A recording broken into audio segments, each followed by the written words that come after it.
രണ്ടാമത് ഇവിടെ ഈ കൃപാസന മാതാവിൻ്റെ സന്നിധിയിൽ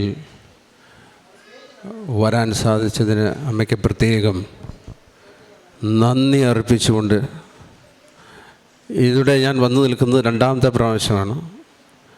എൻ്റെ പേര് സജി തോമസ്. ഞാൻ പഞ്ചാബിലാണ്.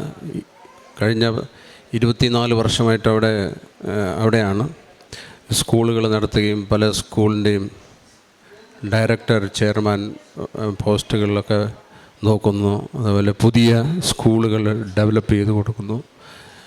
വൈഫ്, എൻ്റെ ഫുൾ ഫാമിലി പഞ്ചാബിലാണ്. ഞാൻ ആദ്യമായിട്ട് ഇവിടെ വന്ന് ഉടമ്പടി എടുക്കുന്നത് 2023 അപ്പോൾ ഇവിടെ വരാനുള്ള കാരണം ഇതിനു മുമ്പ് പലപ്പോഴും കേട്ടിട്ടുണ്ട് ഈ കൃപാസനത്തെ കുറിച്ച്. അപ്പോഴൊക്കെ നമുക്കിവിടെ ഇതിൻ്റെ നിയമങ്ങളൊക്കെ പറഞ്ഞു കേട്ടപ്പം ജീവിതകാലത്തിൽ ഒരിക്കലും ഇവിടെ വരാനോ ഈ ഉടമ്പടി അതിൽ പറഞ്ഞിരിക്കുന്ന 6 കാര്യങ്ങൾ പാലിക്കാനോ ഒരു മനുഷ്യനായി ജനിച്ച എനിക്ക് സാധിക്കുമെന്ന് ഒരിക്കലും വിചാരിച്ചതല്ല. പക്ഷെ ഒരു ഗതിയും പരഗതിയും ഇല്ലാതായപ്പോൾ തന്നെ ഇവിടെ വന്നു.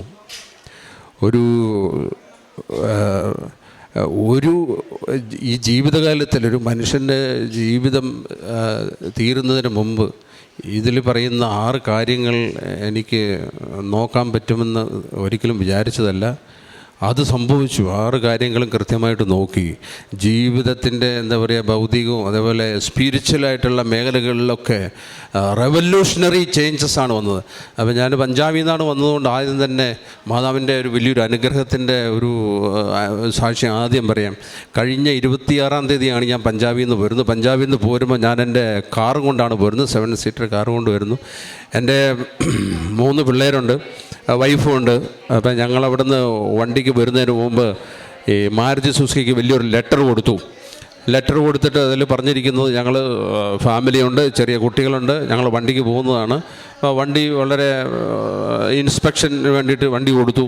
അവർ 3-4 എൻജിനീയേഴ്സൊക്കെ വന്ന് വളരെ കാര്യമായിട്ട് അത് ചെക്ക് ചെയ്ത് വണ്ടി ഉയർത്തിയും താഴ്ത്തിയും ഒക്കെ നോക്കി അവസാനം അവർ പറഞ്ഞു, സാറേ ഒരു ടയറിനൊരു പ്രോബ്ലം ഉണ്ട്, 3700 കിലോമീറ്റർ പോകാൻ പറ്റുമെന്ന് തോന്നുന്നില്ല, അപ്പോൾ എന്ത് ചെയ്യും? അപ്പം ഞാൻ അവരോട് ചോദിച്ചു, എന്ത് ചെയ്യും? അപ്പം എൻ്റെ അടുത്ത് നിന്ന് വേറൊരാൾ പറയുന്നു, നീ ഉടമ്പടി എടുത്ത ആളല്ലേ? ഞാൻ പറഞ്ഞു, ഉടമ്പടി എടുത്തിട്ടുണ്ട്. നീ ഉടമ്പടി എടുത്താണെങ്കിൽ പിന്നെ എഞ്ചിനീയർമാരോട് ടയറിൻ്റെ കാര്യം ചോദിക്കേണ്ട കാര്യം എന്താ? നീ ഉടമ്പടി എടുത്തതല്ലേ? അപ്പം മാതാവിൻ്റെ ശബ്ദമാണ് അവിടെ കേൾക്കുന്നത്. നീ എന്തിനാണ് പിന്നെ ഈ ടയർ മാറ്റണമെന്ന് എഞ്ചിനോട് ചോദിക്കുന്നു? അപ്പം മാതാവിനോട് ചോദിച്ചു, ടയർ മാറ്റണോ? അപ്പോൾ അതിന് വേറൊരു എഞ്ചിനീയറിനോട്, സാർ മാറ്റേണ്ട കാര്യമൊന്നുമില്ല, അത് ഞങ്ങൾ ശരിയാക്കി തരാം. അപ്പോൾ എനിക്ക് ഇങ്ങനെ എൻ്റെ ഉള്ളിൽ നിന്ന് പറയുന്നു, ടയർ മാറ്റേണ്ട കാര്യമില്ല. മാതാവിൻ്റെ ആദ്യത്തെ അനുഗ്രഹം അതാണ്. ഞങ്ങൾ പഞ്ചാബിൽ നിന്ന് പോന്നിട്ട് ഏതാണ്ട് 3700 കിലോമീറ്റർ ഓടിയിട്ട് ആ ടയറിനൊന്നും പറ്റിയിട്ടില്ല. ഇപ്പോഴും അതിങ്ങനെ നമ്മുടെ മലയാളത്തിൽ പറയുന്ന പോലെ പയർ പോലെ നിൽക്കുന്നു. മാതാവിൻ്റെ ഒരു വലിയ അനുഗ്രഹം. അപ്പോൾ ഞങ്ങൾ വരുന്നതിന് മുമ്പേ പ്രത്യേകം മാതാവിനോട് പറഞ്ഞിട്ട് ഞങ്ങൾക്ക് വഴിതെറ്റി പോകരുത്. ഇതിനു മുമ്പ് വന്നപ്പം മധ്യപ്രദേശിൽ വന്ന് 100-150 കിലോമീറ്റർ വഴിതെറ്റി ഞങ്ങൾ പോയതാണ്.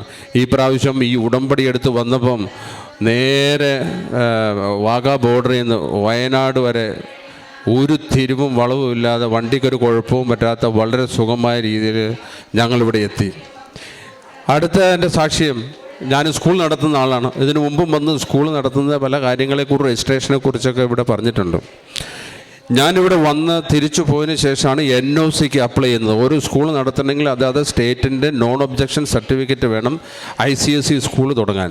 അപ്പോൾ ഞാനൊരു സ്കൂളിൽ സെൻറ്റ് ഫ്രാൻസിസ് എന്ന് പറഞ്ഞൊരു പുതിയ സ്കൂളിൽ അപ്ലൈ ചെയ്ത് ഇതിൻ്റെ NOC അപ്ലോഡ് ചെയ്ത് കഴിഞ്ഞ് ഇത് ശരിക്കും ഒരു 2-3 ദിവസം കൊണ്ട് തീരേണ്ടതാണ്. ഇത് 3 മാസമായിട്ടും തീരുന്നില്ല. അപ്പോൾ ഞാൻ എൻ്റെ സ്റ്റാഫിനോട് പറഞ്ഞു, today you have to complete upload before 12 PM, അതായത് രാത്രി 12 മണിക്ക് മുമ്പ് തീർക്കണം.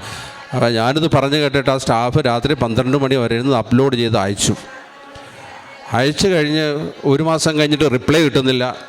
അങ്ങനെ ഞാൻ DO ഓഫീസിൽ ചെന്നപ്പം ഈ ആപ്ലിക്കേഷൻ അപ്ലോഡ് ചെയ്ത് അവിടെ എത്തിയിട്ടില്ല.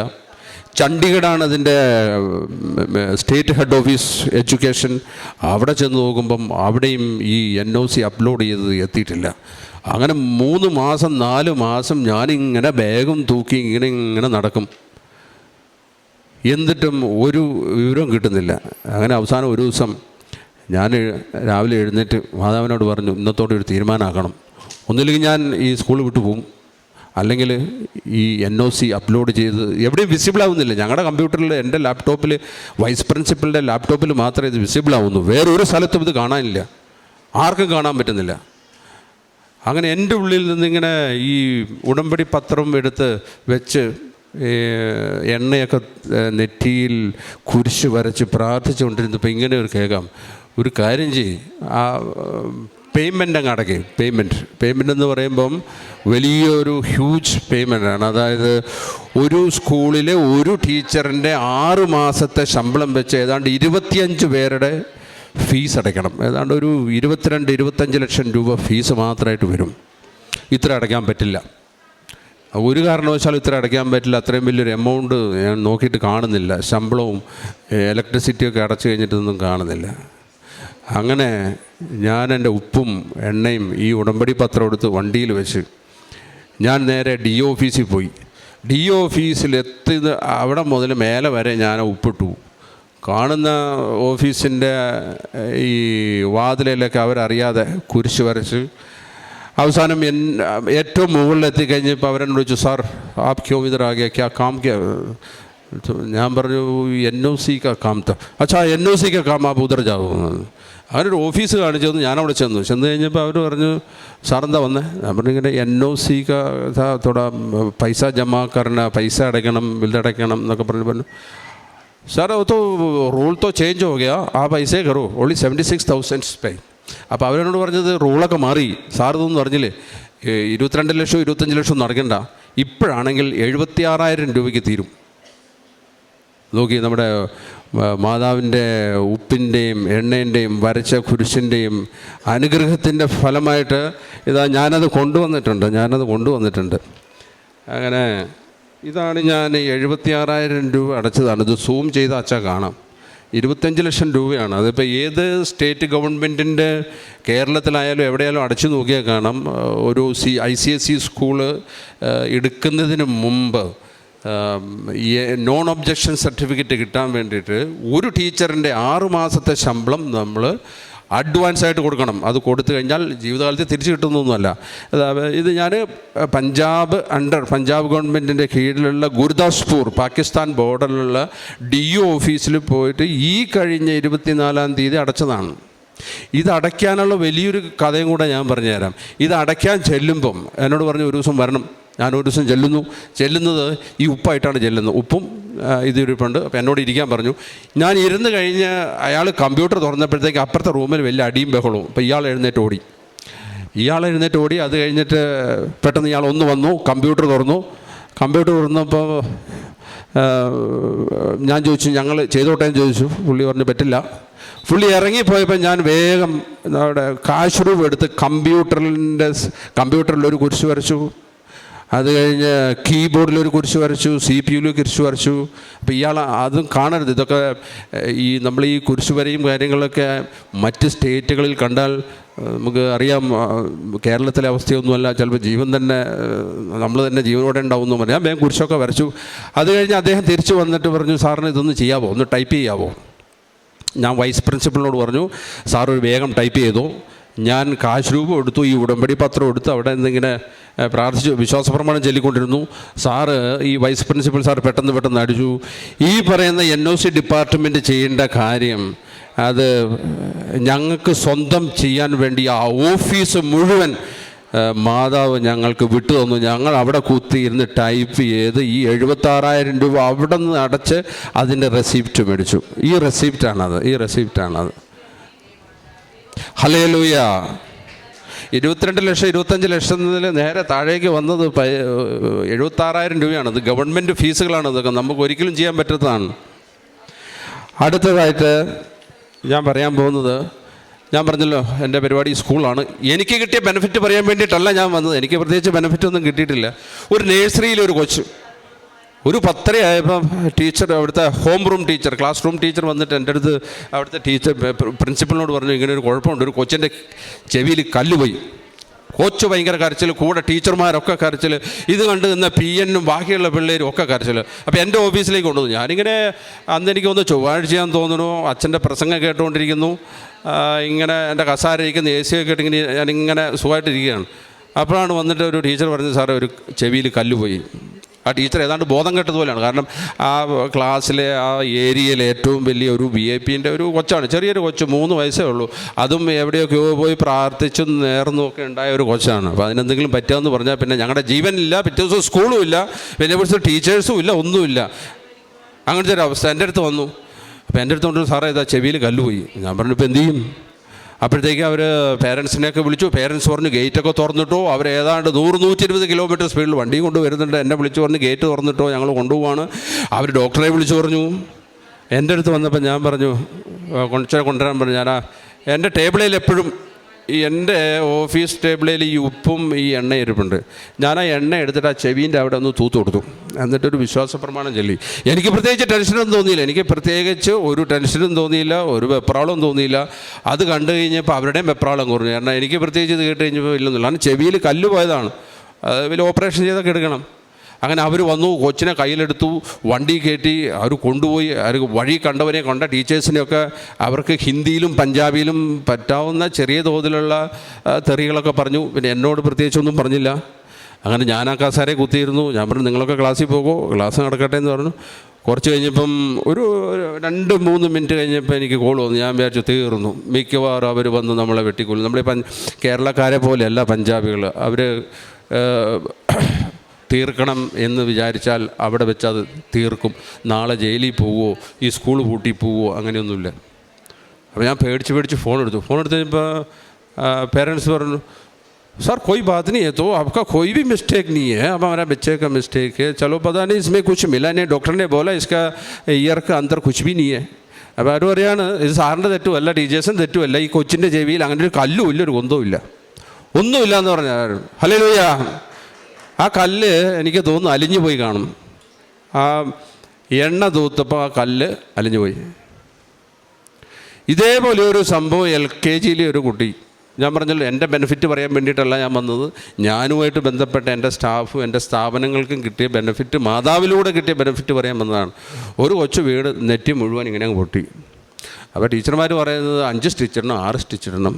അപ്പം ഞാൻ എപ്പോഴും ഈ ഉപ്പും ഞാനെന്ത് ചെയ്യും, രാവിലെ സ്കൂളിൽ വന്നു കഴിഞ്ഞാൽ 6:30 വന്നു കഴിഞ്ഞാൽ ഗേറ്റിൻ്റെ അവിടെയൊക്കെ കൊണ്ട് ഉപ്പിടും. അതേപോലെ പിള്ളേർ വെള്ളം കുടിക്കുന്ന ക്യാമ്പറിൻ്റെ ഉള്ളിലൊക്കെ കൊണ്ട് ഉപ്പിടും. അപ്പം വളരെ ശാന്തമായിരിക്കും, അവിടെ പ്രത്യേകിച്ച് കംപ്ലൈൻ്റ് ഒന്നും വരാറില്ല. അപ്പോൾ ഇത് കണ്ടുകൊണ്ടത് എല്ലാം ഈ ഗുരുദാസ്പൂരിൽ 45% ക്രിസ്ത്യൻസാണ്. അപ്പോൾ എൻ്റെ ഓഫീസിലൊക്കെ വർക്ക് ചെയ്യുന്ന PN അവർ ക്രിസ്ത്യൻസാണ്. അപ്പോൾ ഞാൻ ഈ ഉപ്പ് പ്രയോഗം ചെയ്യുന്നത് ഇവർക്ക് കാണാം. അപ്പോൾ ഈ കൊച്ചു വീണ് തലപൊട്ടിയപ്പോൾ ഈ PN വന്നിട്ട് പറഞ്ഞു, സാർ തേൽ ദേതോ തുടക്കാം. ഞാൻ പറഞ്ഞു, ആപ് നെയ് കർ സക്തേ, നിങ്ങൾക്കത് ചെയ്യാൻ പറ്റില്ല, നിങ്ങൾ എൻ്റെ അടുത്ത് കൊണ്ടുവരാൻ പറഞ്ഞു. അങ്ങനെ ഞാൻ കൊണ്ടുവന്നിട്ട് അത് തേച്ച് കൊടുത്തൊരു 2:30 ആയപ്പോഴത്തേക്ക് ആ പാടുമില്ല, കൊച്ചിൻ്റെ എന്താ പറയുക, ബ്ലഡ് വന്നതില്ല. She was very happy. Hallelujah. അപ്പോൾ ഇതൊക്കെ വലിയ ആയുധങ്ങളായിട്ടാണ് ഞാൻ അന്നും വന്നപ്പം സാക്ഷ്യം പറഞ്ഞപ്പോൾ പറഞ്ഞതാണ്, ഇത് ഞാൻ വലിയൊരു ആയുധമായിട്ടാണ് ഉപയോഗിക്കുന്നത്, ഈ ഉപ്പും ഈ എണ്ണയും. ഈ പ്രാവശ്യം ഞാൻ പഞ്ചാബിൽ നിന്ന് പോകുന്നപ്പോൾ ഇത് നമ്മൾ അച്ഛന്മാരൊക്കെ തിരുവോസ്തി എഴുന്നള്ളിച്ച് പോകുന്നത് പോലെ വണ്ടീൻ്റെ മുന്നിൽ വെച്ച് മാക്സിമം സ്റ്റേറ്റ് ഈ ഉടമ്പടിയിലൂടെ, ഈ ഉടമ്പടിയും കൊണ്ടാണ് ഞങ്ങൾ കടന്നു വന്ന വഴിക്കും ഞങ്ങൾ താമസിച്ച ഹോട്ടലിലൊക്കെ ആ ഉപ്പിടുകയും അവിടെ വെച്ച് ഞങ്ങൾ ഈ ഇതിൻ്റെ എല്ലാ പ്രാർത്ഥനകളും ചൊല്ലിയാണ് തിരിച്ചു പോകുന്നത്. അതേപോലെ തന്നെ മറ്റൊരു കാര്യം, ഞാൻ എല്ലാ സ്കൂളുകളിലേക്ക് ട്രെയിനിലാണ് പോകുന്നത്. ട്രെയിനിൽ പോകുമ്പോൾ ഞാൻ ഉടമ്പടി എടുത്തതുകൊണ്ട് ഈ ചിലപ്പോൾ വൈകുന്നേരങ്ങളിലും ഏർലി മോർണിംഗിലും പോകുന്ന സമയത്ത് ഈ പ്രാർത്ഥന മുടക്കാൻ പാടില്ല. പ്രാർത്ഥന ചെല്ലുമ്പോൾ നിങ്ങൾക്ക് എല്ലാവർക്കും അറിയാം, തിരി കത്തിച്ച് വെച്ചിട്ട് വേണം ചെയ്യാൻ. ട്രെയിനിൽ ഇത് അലൗഡല്ല. ഇങ്ങനെയുള്ള ഇങ്ങനെയുള്ള സാധനങ്ങളൊന്നും ഉപയോഗിച്ചുകൂടാ. പക്ഷേ ഞാൻ എപ്പോൾ യാത്ര പോയാലും ഒരു മൂലയ്ക്ക് ഇരുന്ന് ആരും കാണാതെ പെട്ടെന്ന് അത് കത്തിച്ചിട്ട് ആ പ്രാർത്ഥന ചൊല്ലി തീർക്കും. ഒരു ദിവസം കഴിഞ്ഞ നവംബറിൽ ദിവാലീൻ്റെ സമയമാകുന്നു, എല്ലാവർക്കും ശമ്പളം കൊടുത്തു. 7,500 ലക്ഷം രൂപ ഒരു മാസം വേണം ശമ്പളം കൊടുക്കാൻ. പെട്ടെന്ന് ശമ്പളം കൊടുക്കാൻ പറ്റാത്തൊരവസ്ഥ. ദീപാവലിയാണ്, നമുക്ക് ക്രിസ്മസ് പോലെയാണ് അവരുടെ ദീപാവലി. ശമ്പളം കൊടുത്തില്ലെങ്കിൽ അത് വലിയൊരു സംഭവമാണ്. പൈസ ഇല്ല എൻ്റെ കയ്യിൽ, ഒരു പൈസയില്ല. അപ്പോൾ എൻ്റെ അടുത്ത് അക്കൗണ്ടൻറ്റ് വന്ന് പറഞ്ഞു, എനിക്ക് പ്രത്യേകിച്ച് ടെൻഷനൊന്നും തോന്നിയില്ല. പണ്ടൊക്കെ വലിയ ടെൻഷനായിരുന്നു. ഇങ്ങനെ 7 ലക്ഷം രൂപ ഇല്ലയെന്നൊക്കെ പറഞ്ഞ് ചിലപ്പോൾ ചങ്ക് പൊട്ടി ചത്തുപോവും, ആളുകൾ ചങ്ക് പൊട്ടി ചത്തുപോവും. ശമ്പളം കൊടുക്കേണ്ട പൈസയാണ്. ഞാൻ വേഗം പോയി കാശ് രൂപ കൊടുത്തു, ഇതെടുത്ത് പ്രാർത്ഥിച്ചു. അപ്പോൾ എനിക്കിങ്ങനെ കാണിച്ചു തരുന്നുണ്ട്, ഒരു തടിയനായ ഒരു വലിയൊരു സർദാർജിയെ കാണിച്ചു തരുന്നുണ്ട്. എനിക്കറിയാവുന്ന ഒരാളാണ്, പക്ഷെ അദ്ദേഹം ഒരിക്കലും ഈ പേയ്മെൻ്റൊന്നും കൃത്യമായിട്ട് നടത്തുന്ന ആളല്ല. ആ പുള്ളീനെ വിളിക്കാൻ പറഞ്ഞു. ഞാൻ വിളിച്ചു കഴിഞ്ഞപ്പോൾ ഞാൻ പറഞ്ഞു, സാർ തോടാ പ്രോബ്ലം ഹേ, തോടാ ക്യാഷ് കാ ജരൂരത്ത് ഹേ.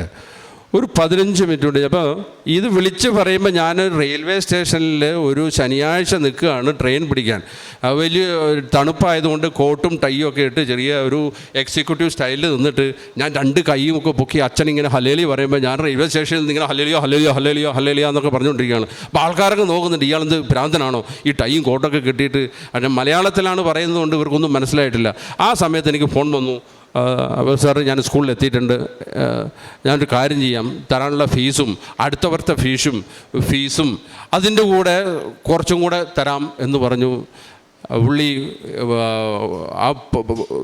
എനിക്ക് ആവശ്യമുള്ള ശമ്പളം കൊടുക്കാനുള്ള മുഴുവൻ പൈസയും അവിടെ കൊടുത്തിട്ട് പോയി ഒരു ശനിയാഴ്ച. ഹല്ലേലൂയ. ഇനി ഒരു വലിയൊരു മഹാസംഭവം ഇവിടെ നടക്കാൻ പോവാണ്. ചിലപ്പോൾ ജോസഫ് അച്ഛനോ കേട്ട് കഴിഞ്ഞാൽ എനിക്ക് വട്ടാണെന്ന് പറയും, അല്ലെങ്കിൽ ഭ്രാന്താണെന്ന് പറയാനുള്ള സാധ്യതയുണ്ട്. എന്തായാലും ഇത് പറയാൻ വേണ്ടിയിട്ടാണ് ഞാനിവിടെ വന്നത്. നമ്മുടെ ഈ കൃപാസനം തുടങ്ങിയതോടുകൂടി revolutionary spiritual changes happening all over Kerala and out of state also. ഇത് വേൾഡ് വൈഡിലേക്ക് വരികയാണ്. ഇത് വേൾഡ് വൈഡ് ഈ കൃപാസനത്തിൻ്റെ ഈ കവനൻറ്റ് ഉടമ്പടി അതിഭീകരമായിട്ട് ഇങ്ങനെ സ്പ്രെഡായിക്കൊണ്ടിരിക്കുന്നുണ്ട്. അപ്പോൾ ഞാനിപ്പോൾ പറയാൻ പോകുന്ന കാര്യം, നമ്മളെല്ലാവരും പ്രാർത്ഥനയിലുണ്ട്. ഈ സഭയെ മാതാവ് പ്രത്യക്ഷപ്പെട്ടത് സഭ അംഗീകരിക്കണം.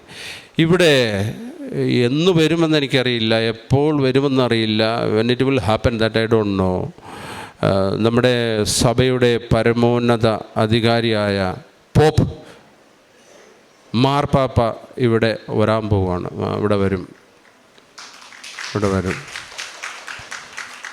അപ്പോൾ എനിക്ക് കഴിഞ്ഞ ആഴ്ച ഒരു ചെറിയ സ്വപ്നം ഉണ്ടായി. നിങ്ങൾക്ക് വേണമെങ്കിൽ ഇതെനിക്ക് ഭ്രാന്താണെന്നോ വട്ടാണെന്നോ ഒക്കെ പറയാം. എനിക്കങ്ങനെയൊന്നും തോന്നുന്നില്ല. ഇപ്പോഴത്തെ രാഷ്ട്രീയ മാറ്റങ്ങളും കൂടെ കണ്ടു നോക്കുമ്പം മാർപ്പാപ്പ കേരളത്തിൽ വരും, ഇന്ത്യയിൽ വരും. അത് ഇവിടെ സന്ദർശിക്കും. അതെനിക്ക് തോന്നുന്നത്, ഞാൻ ആ സ്വപ്നത്തിൽ കണ്ടത് ഇവിടെയോ മറ്റാണ് മാർപ്പാപ്പ ഇരിക്കുന്നത്.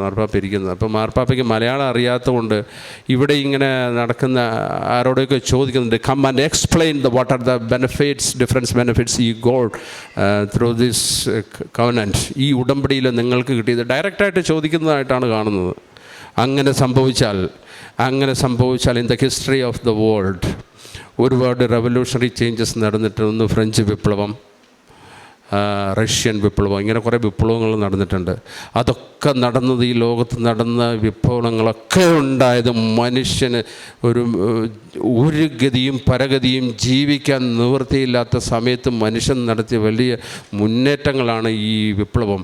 അതുപോലൊരു മറ്റൊരു സ്പിരിച്വൽ വിപ്ലവത്തിൻ്റെ ഈ ആലപ്പുഴയിൽ നിന്ന് തിരികൊളുത്തിയിട്ടുണ്ട്. അതാണ് നമ്മുടെ കവനൻറ്റ്, ഈ ഉടമ്പടി.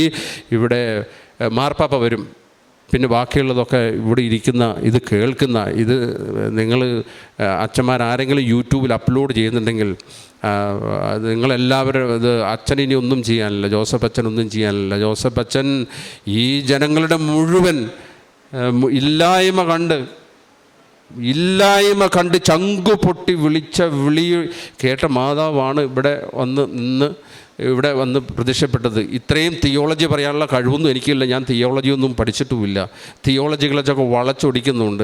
ഈ കഴിഞ്ഞ ദിവസം ആരോ ഒരു അച്ഛൻ പറയുന്നത് കേട്ടു, മാതാവേ എന്ന് വിളിക്കുന്നത് മാത്രം സൈത്താനിക്കാന്നാണ് പറയുന്നത്. നമ്മളെപ്പോൾ ഒന്ന് കാലിടറി വീണാലും അത് ക്രിസ്ത്യൻ റിലീജിയസ്റ്റിക് അല്ലെങ്കിൽ തന്നെ നമ്മൾ അമ്മേ എന്ന് വിളിക്കും. പെട്ടെന്നൊരു തോന്നുന്നു അമ്മയെന്ന് വിളിക്കും.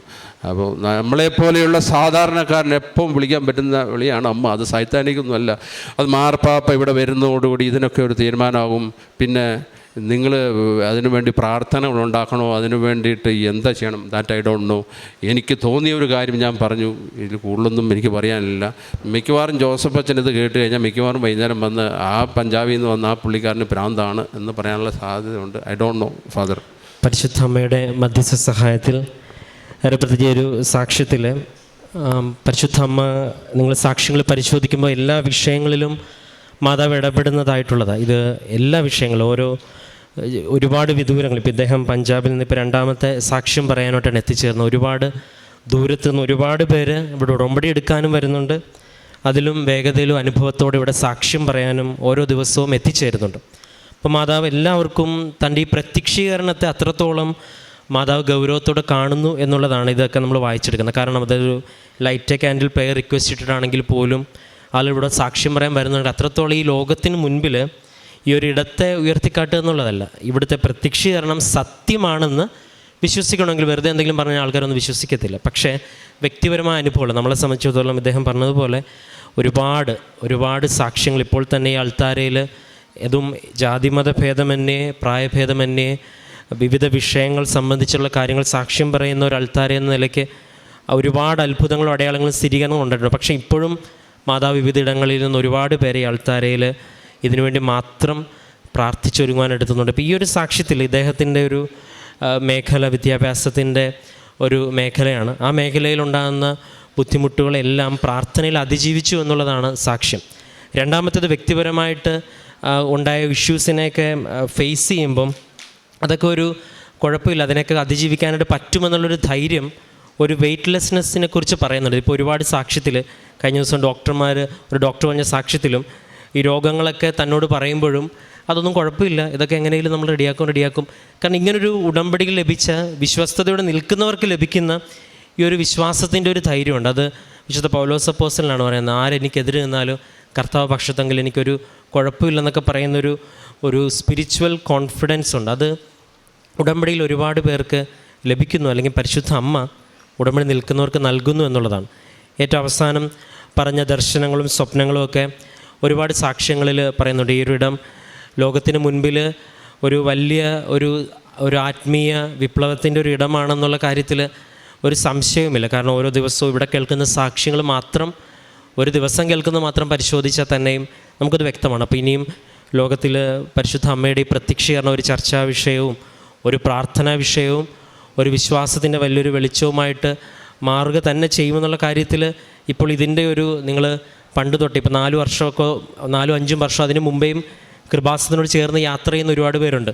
അവരുടെ അനുഭവങ്ങൾ മാത്രം ഒന്ന് ചോദിച്ചു നോക്കിയത്. ഓരോ വർഷവും കഴിയുമ്പം സാക്ഷ്യത്തിൻ്റെ നിലവാരം ഉയരുന്നതും സാക്ഷ്യം പറയുന്നവരുടെ സാക്ഷ്യങ്ങളുടെ ഒരു ആഴം കൂടുന്നതും ഒരുപാട് പ്രായഭേദമന്യേ സാക്ഷ്യം. അപ്പം മാതാവ് എന്തോ ഇതിൽ ലക്ഷ്യം വെച്ചിട്ടുണ്ട്. പരിശുദ്ധ അമ്മ അച്ഛന് പ്രത്യക്ഷപ്പെടുമ്പം മാതാവ് ലക്ഷ്യം വെച്ചത് അച്ഛന് മാത്രമല്ല എന്നുള്ളതിന് തെളിവ് നമ്മൾ ഓരോരുത്തരുമാണ്. നമ്മൾ ഓരോരുത്തരും ഇവിടെ ആയിരിക്കുന്നതിന് പിന്നിൽ മാതാവിൻ്റെ ഒരു ലക്ഷ്യമുണ്ട് ഇന്നും ഒരുപാട് പേര്. അപ്പം ഇനിയും മാതാവ് എന്തോ ഒരു കൃപാവര പദ്ധതി ഇതിലൂടെ ലക്ഷ്യം വെക്കുന്നുണ്ട്.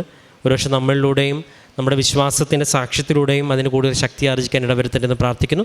നമുക്ക് ഇദ്ദേഹത്തിന് ലഭിച്ച അനുഭവങ്ങൾക്കും സൗഖ്യത്തിനും വിശ്വാസത്തിൻ്റെ ബോധ്യത്തിനും നമുക്ക് കരങ്ങളടിച്ച് ദൈവത്തിൻ്റെ നാമം മഹത്വപ്പെടുത്താം. അത്യപൂർവ ദൈവാനുഭവങ്ങൾ ഇനി നിങ്ങൾക്കും സ്വന്തം. ഈ യൂട്യൂബ് ചാനൽ ഇതുവരെ സബ്സ്ക്രൈബ് ചെയ്തിട്ടില്ലെങ്കിൽ ഇപ്പോൾ തന്നെ സബ്സ്ക്രൈബ് ചെയ്യുക. ഈ വീഡിയോ ഇപ്പോൾ തന്നെ നിങ്ങളുടെ സുഹൃത്തുക്കൾക്ക് ഷെയർ ചെയ്തുകൊണ്ട് കർത്താവിൻ്റെ പ്രേക്ഷിതരാകുക.